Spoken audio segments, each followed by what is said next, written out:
Welcome to Dark Dreams.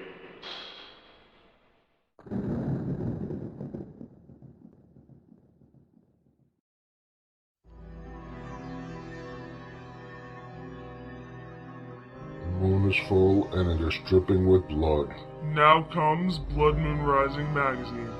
Original fiction, Creature features, nightmarish artwork. interviews, and other original horror. Visit bloodmoonrisingmagazine.com and join our rising legion.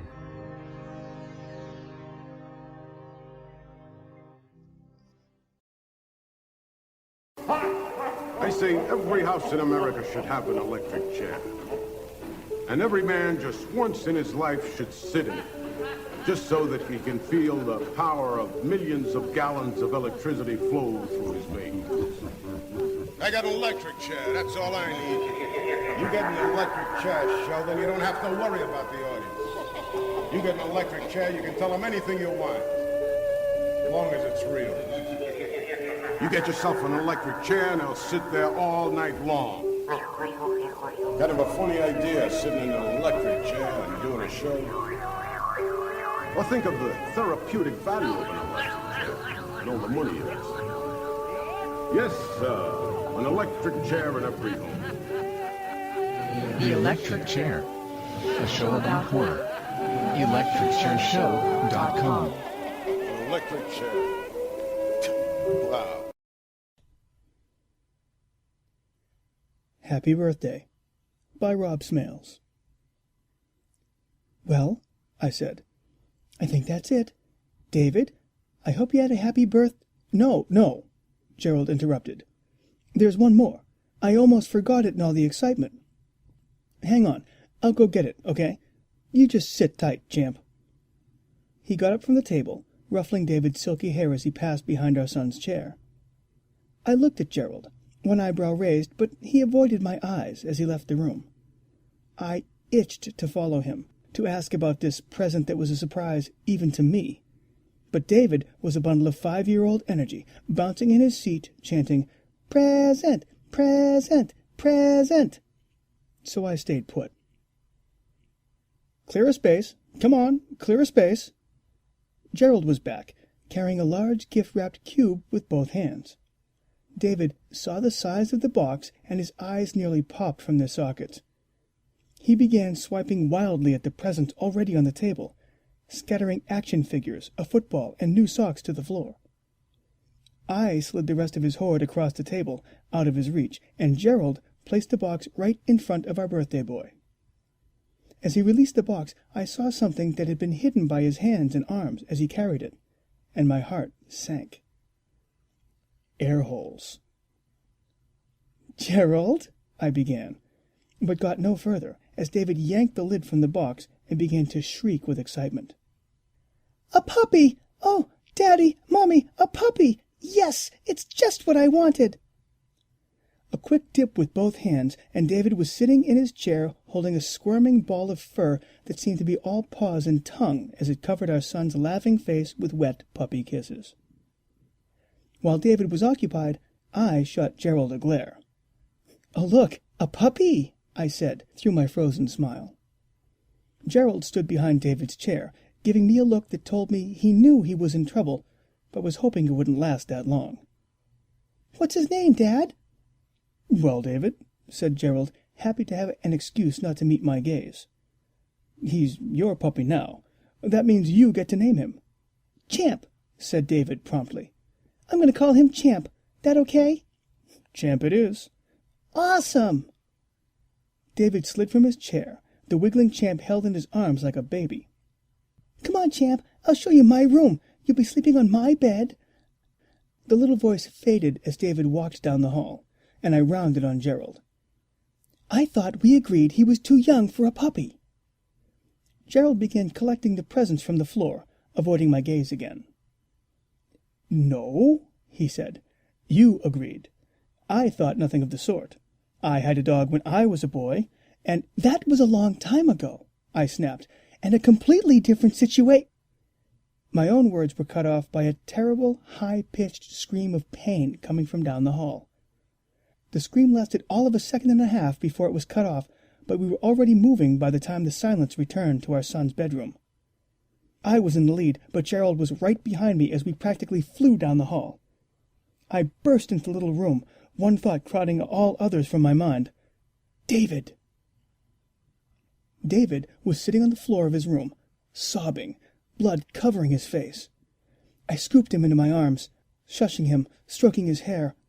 "I'm sorry, Mommy," David babbled in the crook of my neck. "I just wanted to taste. I just wanted a little taste, but I think I broke him. Did I break him, Mommy? Did I break Champ? I'm sorry." I looked over David's shaking head at Gerald, who was looking at the torn and bloody pile of fur lying at our feet. "I told you," I hissed, my fangs extruding in rage as David ruined my blouse with a combination of puppy juice and blood tears. "I told you, but you wouldn't listen. You can't give a pet to a vampire child." Our Own Hell by E.S.WYNN.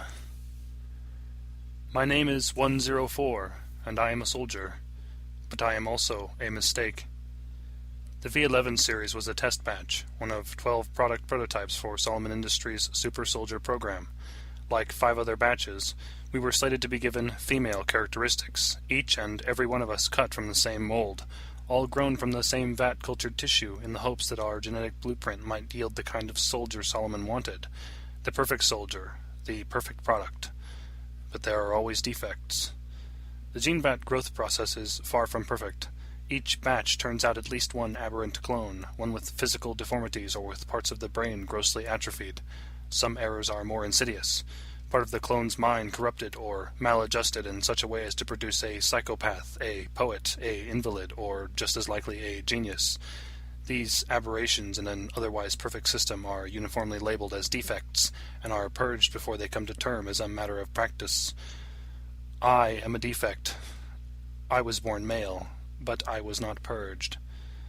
The guardians and the tenders of the gene vats, all so angelic, so divine in sweeping white lab coats and sheets of whispering plastics, were ready to purge my defective tissue from the vats the moment they discovered the aberration in Tank 104.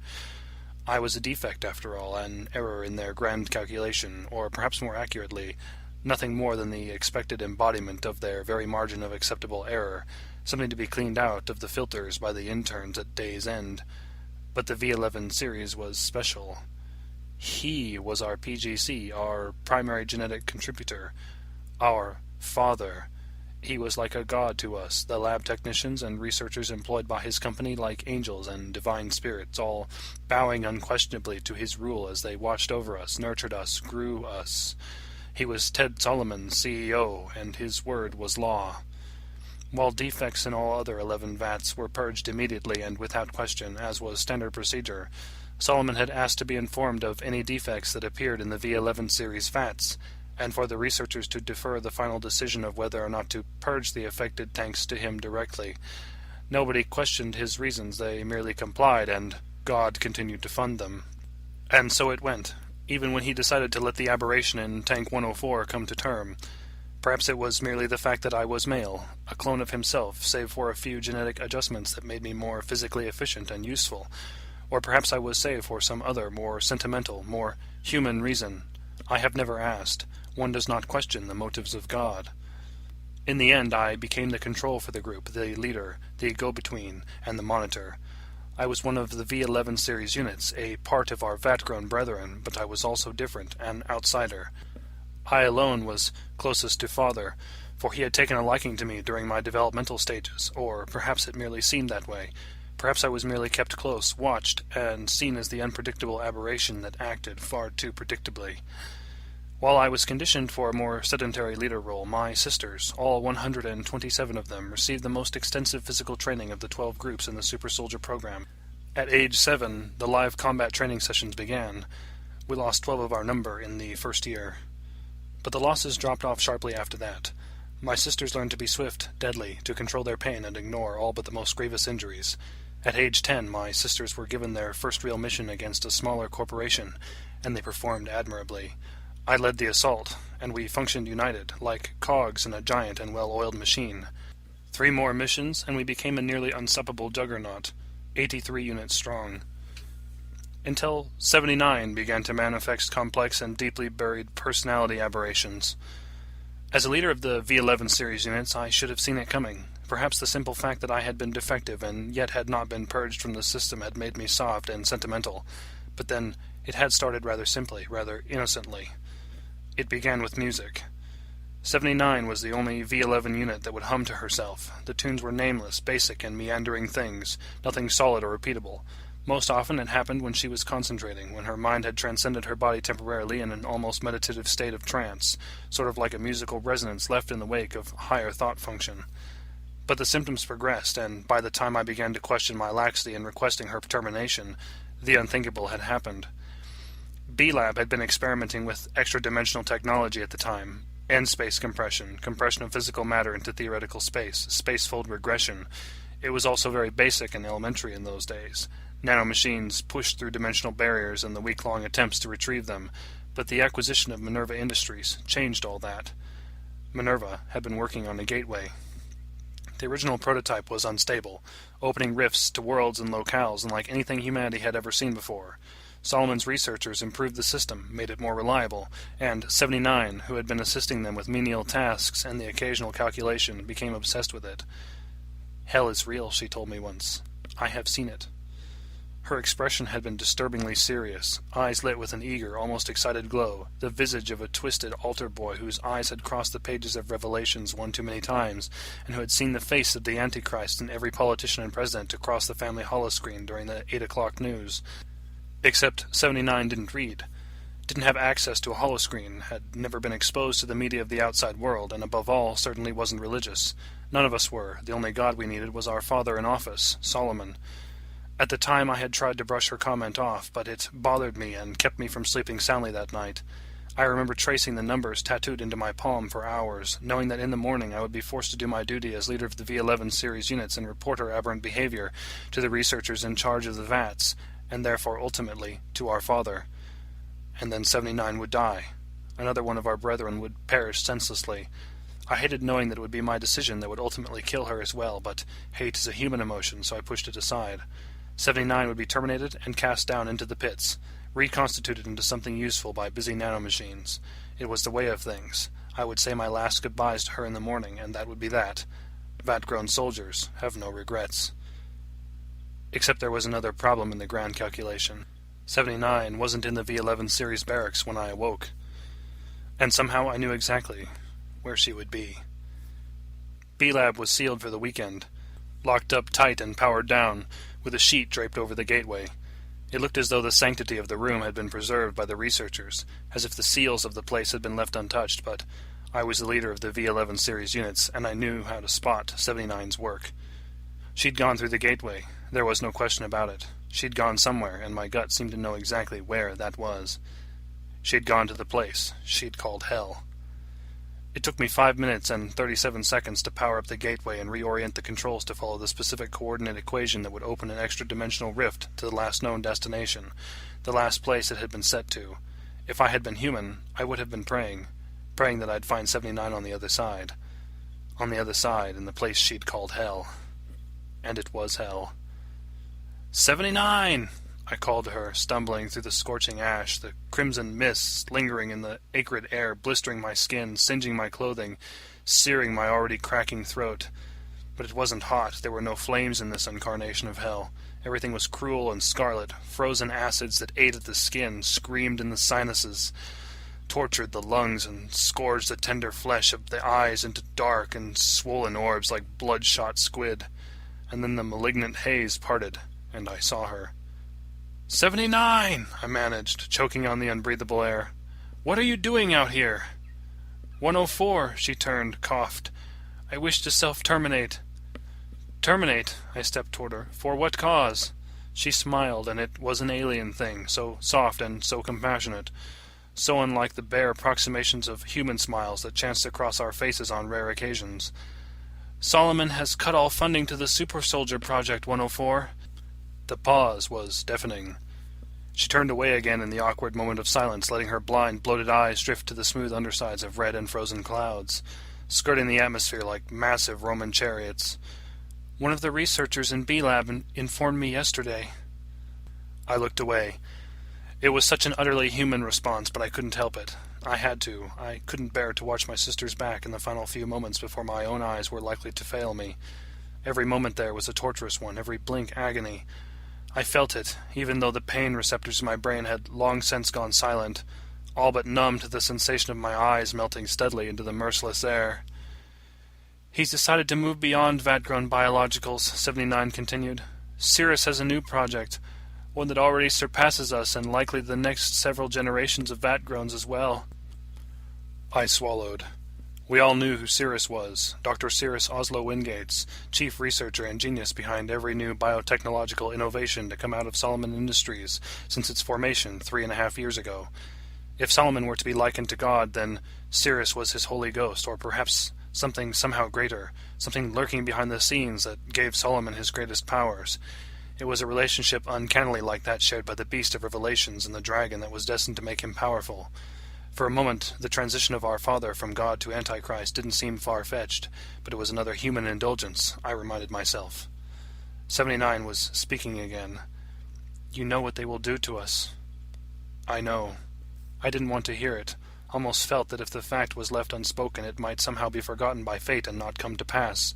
It was a vain hope, and I knew it, but it seemed somehow necessary, another link in a chain of very human actions. "We will all likely be dissected and sold piece by piece, our organs and vital tissues repackaged and labeled as certified legal replacements grown from non-sentience," she continued as if I hadn't spoken. I might have closed my eyes. There was no light. Hell's air had finally taken my sight, and I gave in to the darkness.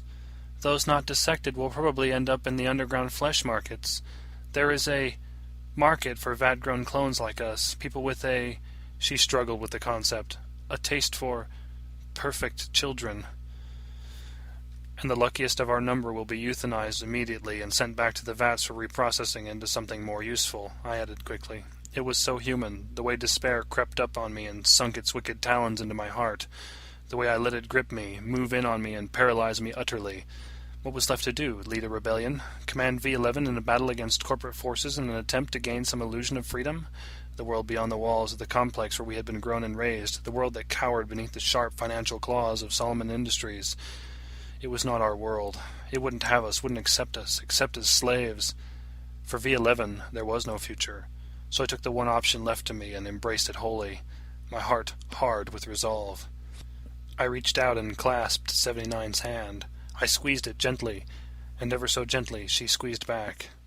Because in the end we knew that it was better to stand side by side as siblings in our final moments, to let the acrid hazes of hell consume us and reduce us to dust that would lay among the alien ash for untold centuries, than to return to the tortured waiting hours and the hell that would soon be blossoming like a fresh spring rose for us back home, back on the other side of the sacred gateway. We watched each other in those final moments, watched each other with burning blind eyes and all-too-knowing hearts. I think I may have smiled. It didn't matter. My last thought was for him, for our Father. "Father, forgive us," I managed, "for we die full knowing what we have done." "How human," 79 croaked.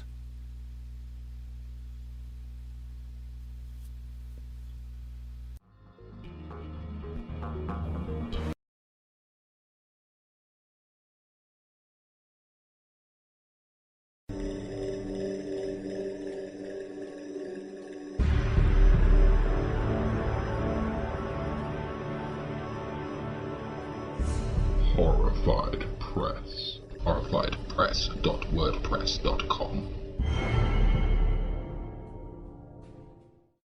You know what? I thought it was time we got to know each other a little better, contributors and horror fans alike. My name is Nathan Jonathan David Lee ROWARK, Editor-in-Chief of Horrified Press, and this is our little moment together, my little song while we cling to the surface of this fragile planet like a leaf on the wind, people. Leaf on the wind. I'll be playing music from up-and-coming indie bands, reading live excerpts of my work for your listening pleasure, and generally sharing my views, which is a little pastime I like to call exposing the social horror scene. Yeah, you know the one. It's called Our Lives. There'll be updates on horrified press titles and my own thoughts on some of the stories we've published so far. So keep strong, be brave, don't let the bedbugs bite, and if you're listening to this at work, if you're lucky enough to have a job right now, make sure that the boogeyman you call a boss don't catch you shirking.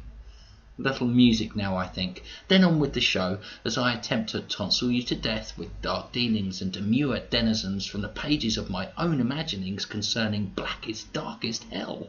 Maestro, when you're ready, son, people are waiting.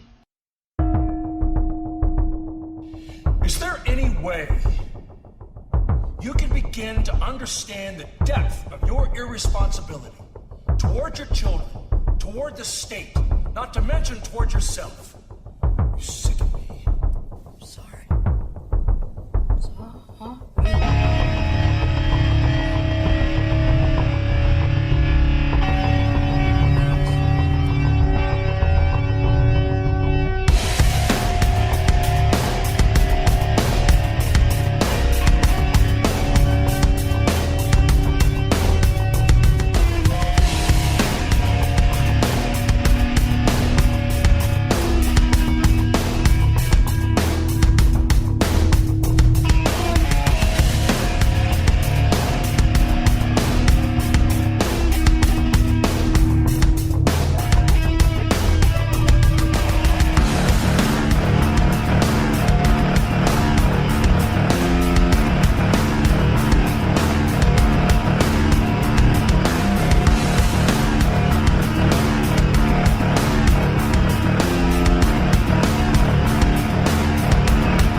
So that was Tear Palm with 120 Days of Sod Off. The Rogue Bareback mix. I'm telling you that because it's important. The compilation album is called Balkan Under the Radar, for anyone that is interested in their album. And it's basically artists from all over the ex-Yugoslavia that came together to make an album with tracks being the main theme, schizophrenia. So yeah. So this is a little segment I'm going to be doing every week called Social Horror, where I'm just going to talk about like stuff that basically socially pisses me off, I think, really. So if you're listening to this, you're obviously a fan of horror. Keeping that subject in mind, have you seen what's happened to MySpace recently? I went back to that glittering, bannered, godforsaken wasteland a few days ago. First time in well over 4 years, man. What a dive. My visit also coincided with its recent renewal. That's right, they slapped a new saddle on that old steed and taught it some new clever tricks. They painted its hooves and slapped ads across its arse, and guess what, people? It doesn't matter, because that horse is still dead. Frightening wasteland it was. People were crying out all along the new message stream system, is anyone here? And why is MySpace blank my information and trash my videos and songs? Yeah, that's right. In a recent renewal, they took that content you thought you'd archive safely on your pages and threw it all away. They trash canned your wedding videos and stomped all over your rare vinyl uploads. Nice. Gone. Nothing but the virtual vultures circling to pull the plug now. Take it to the backyard and give Zuckerberg the gun. He violated it in the first place, took its premise and made it his own. Time to do the honourable thing and finish the job, Z. It just ain't right to leave it limping around cyberspace like this. Hire its people and remove it from sight, literally. Maybe one day it'll disappear from people's memories too, not as the clunky, unuser-friendly nightmare it often was, but as the first place you met friends from around the world and learned to see through their national stereotypes. It'll just be some weird jiff-laced fantasy you'll blame on eating too much cheese before bedtime. Your kids will think you made it all up. The first days of social networking and its dominance over us all. The first steps we willingly took when giving up our rights to privacy, just so we could hurtle sheep at one another.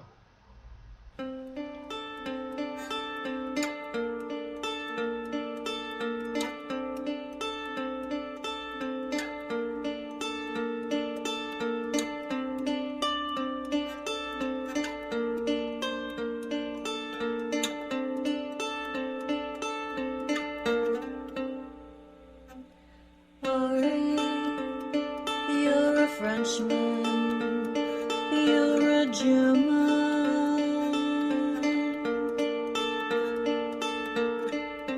not your choice or decision.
Your mother was strange, caught in the Middle Ages. She brought you an orange from America.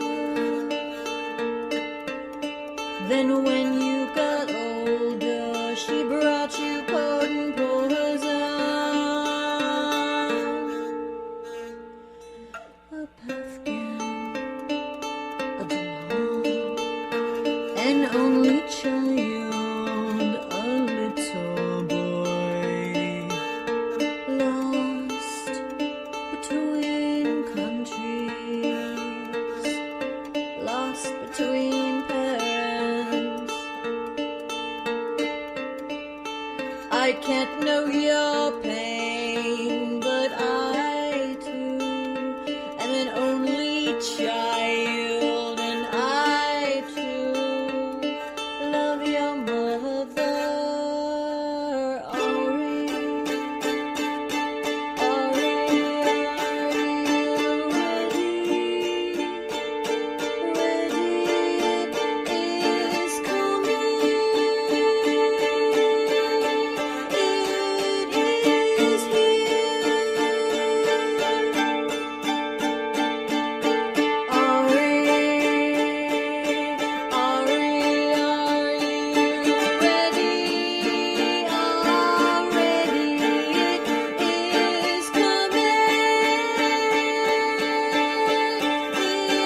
It is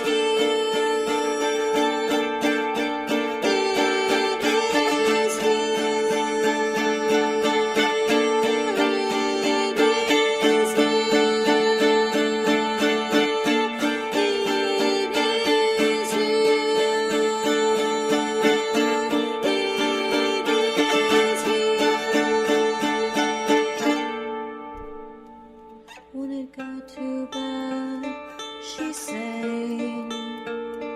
When she got too sad, she drew it into her, channeling spirits of Morgan Le Fay.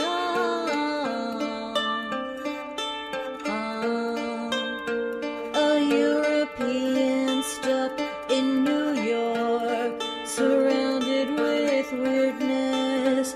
She fit right in. They shot her father in the head. The Nazis, that is. She traded her beauty for rejection and addiction.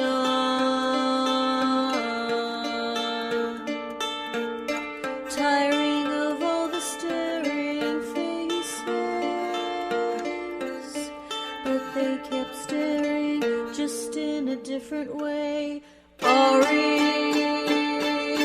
Ori, are you ready? Ready, it is coming. It is here. Ori, Ori, are you ready? Already, it is coming. It is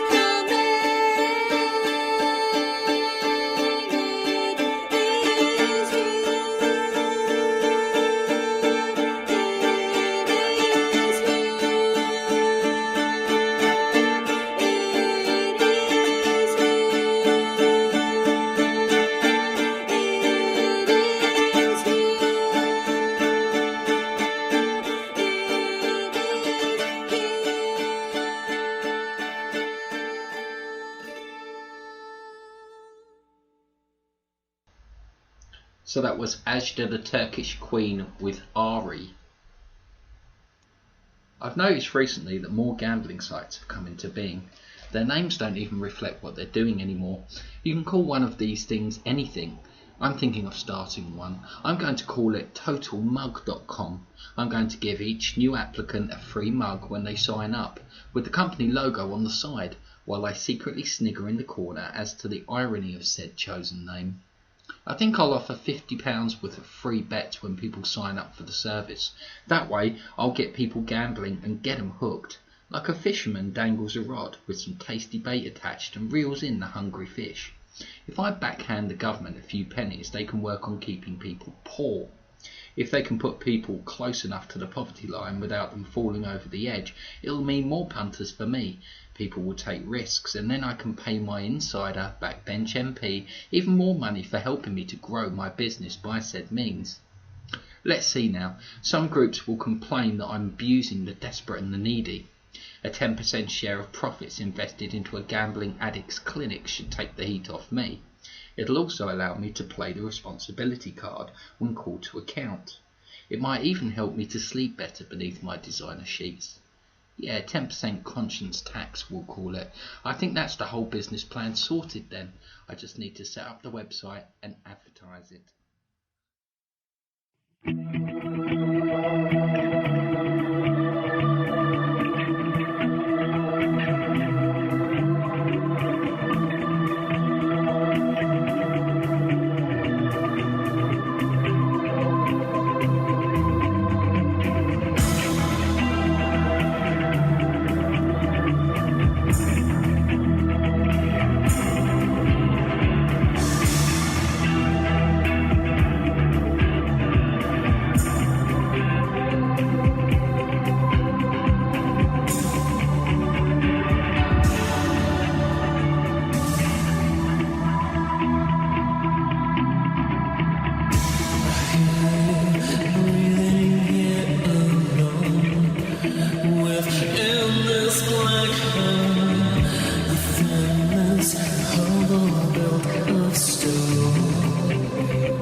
So that was the silence industry with Fall Into Beyond.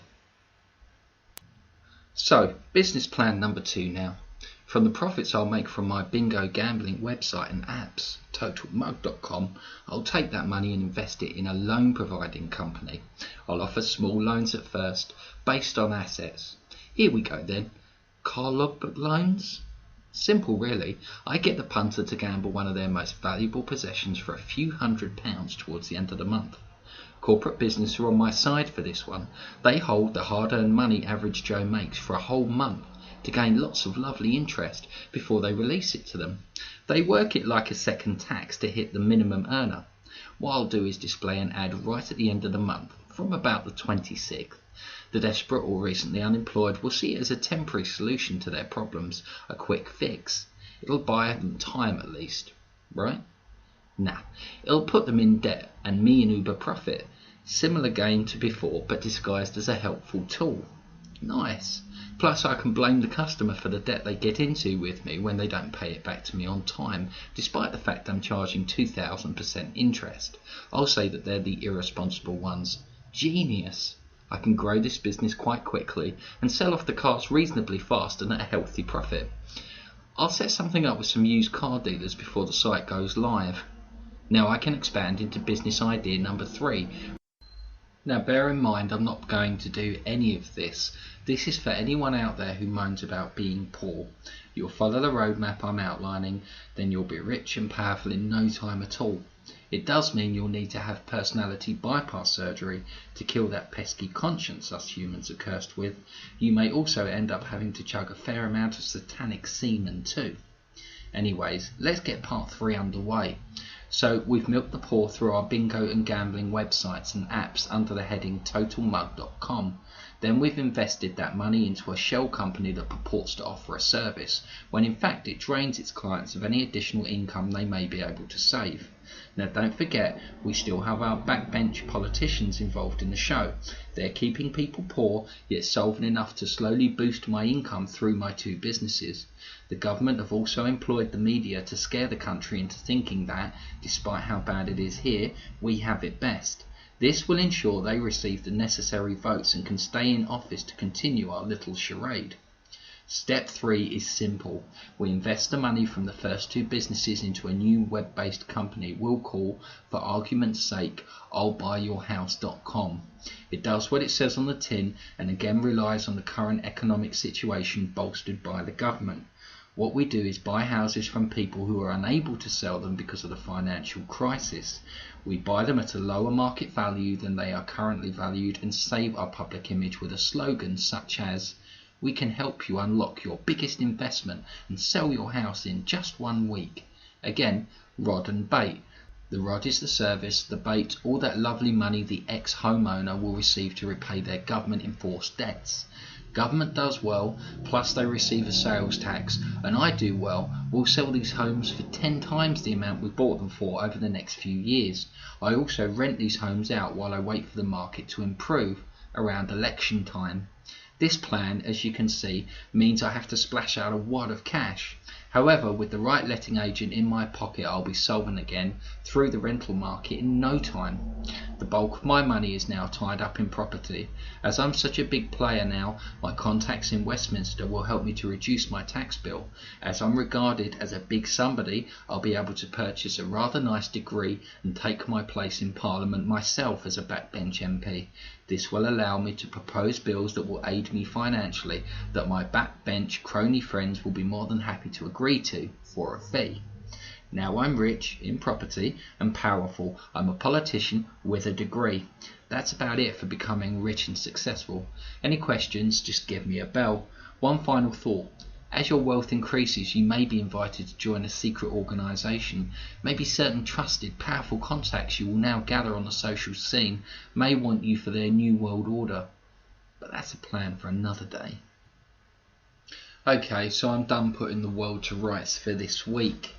What I'm going to do is I'm going to read you an excerpt now from one of my novels, which is Hilltop Manor, Gail's story, which was the first feature-length story I wrote about Hilltop Manor, which I mention in a lot of my short stories, published with many small presses, some paid, some not really bothered about that, just bothered that I got published, and it gave me the fire I needed, or ignited the fire inside me that I needed to become a better writer and to keep writing. So there we go. Also, just to bear in mind that you can buy Hilltop Manor from lulu.com. You can also buy any of the Horrified Press horror anthology books containing well over 20 authors from around the world in each book. And they're also available on lulu.com and amazon.com and Kobo. What would I say about those books apart from all the authors were incredible and the stories are brilliant, which I'm bound to say anyway, but it's absolutely true. You can find them under the heading Tales of the Undead Suffer Eternal or Tales of the Undead Hellwhore, and they're really worth a read. There's also a few poems in each book as well as short stories. Some of them aren't so short as well, by the way, and they're just great, you know, some really talented writers and talented poets, and it was a pleasure, it really was, and still continues to be. So yeah, we're going to be taking those books to a lot of conventions and shows over here in the UK next year, which I will be personally attending, and I'll personally be selling those titles, and hopefully we can get our authors lots of lovely royalties, which is the end goal for them now, because they've done the hard work and I've done the hard work. So I'd like to see that. Now, I've got Hilltop Manor in front of me. Sorry, waffling on now. But do you want to listen to this? You know what that is? It's the sound of real pages. Love that sound. Smells of real pages and print too. Oh, that's a good smell. Anyway, I'm going to flick it open now, and whatever page it stops on, I'm going to read you that page. So here we go. A bit like Wheel of Fortune, but audible. Here we go. There you go. Right, okay, so the page I've stopped on is page 74, and here we go. Your father used it as part of his ritual, said Alice, seeing her interest. He gathered the new lunar society here in secret. They knew a coven of witches lived on the island, had done so for decades.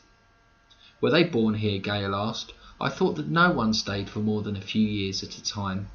A red, thick paste dripped down the walls of the cavern. Alice reached over and smeared her fingers with it. She began to draw Gale pictures. Her hands moved frantically across the blank stone canvas on the other side to her. There was a ship and lots of sketchy men making their way to a volcano. Alice finished her mural, then began to reveal its secrets in greater detail. They say a clipper ship passed the island, then uncharted, in the year 1709. Caught in a terrible storm, the SS Intrepid ran aground there through poor visibility.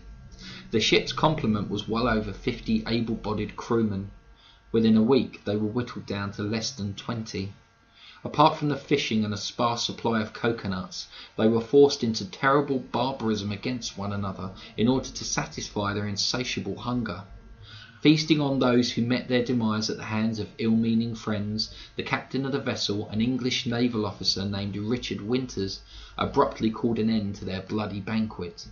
He saw what they had become and told them that to survive in such a way would return them unfit to live in respected society. The crew didn't care about that as much as Richard did. They came from slums in the poorest parts of London. They were ideally placed to find work along the Thames and desperate enough to take their place on dangerous voyages just so that their children back home wouldn't starve. The ethics he spoke of were reserved for those who could afford them, gentry not unlike himself. "Don't tell me any more," Gale begged. "I don't want to know.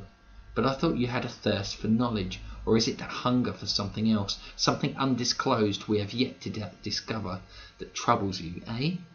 Gale suddenly seemed keen to change the subject again and continue on with the story. "They killed him, didn't they? In the dead of night, while he slept, they took Richard to the Iron Lagoon and drowned him there. They say he fought his attackers until they were black and blue. It was to no avail. Their number was greater for mutiny. Along with the surviving deckhand, 6 passengers who had wished to return home to Kent on the Intrepid had made their own camp further up the mainland. They'd taken refuge from the acts of the crew inside the huge blowholes of a volcano, seemingly inactive. Realising they must have food, the ship's company advanced on their position, their dead captain's gristle still caught in between their yellow teeth. It was a foolish idea, for the passengers were witches, scurrilous ones. Before the crew could climb the steep incline to their hideout, traps were already laid out for them. So we'll leave it there. And I hope you enjoyed that. So yeah, Hilltop Manor, Gale's story, available on lulu.com. And yeah, it's basically, it talks about a place that I came up with. What was it based on? I think it was subconsciously based on a lot of films that I watched when I was a child about haunted houses and books that I read on haunted houses, like The House That Would Not Die or Amy Come Home. That's a great book. And film-wise, possibly the creator of Friday the 13th did a series called House, a series of horror films, and I think that had quite a big impact on me. So I think more than Amy Come Home, it's probably more based on House, the idea of Hilltop Manor. So there we go. But I hope you enjoyed that, and don't forget to purchase a copy of Tales of the Undead, Suffer Eternal, Volumes 1 or 2 now, or Tales of the Undead, Hellwhore, Volumes 1 or 2 now. Thank you.